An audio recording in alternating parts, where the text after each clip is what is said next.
this is a big move. No basket. White. Belga standing in the path. Oh, couldn't do anything about it. And it's a 2-point game.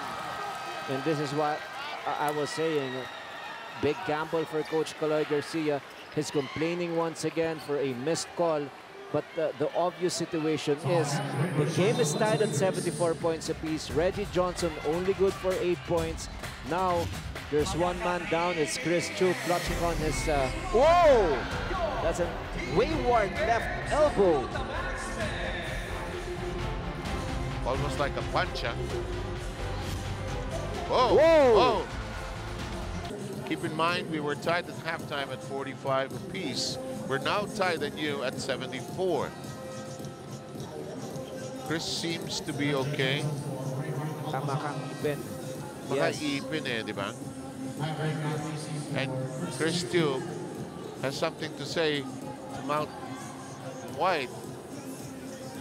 And he's being pushed away by his teammates.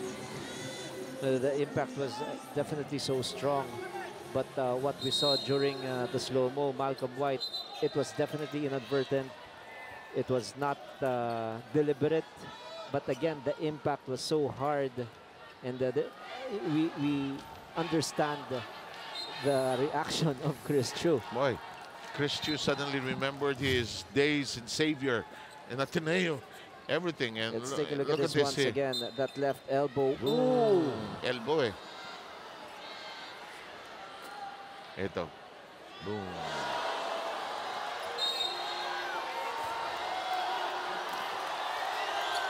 Now our crowd reacting after seeing that slow-mo.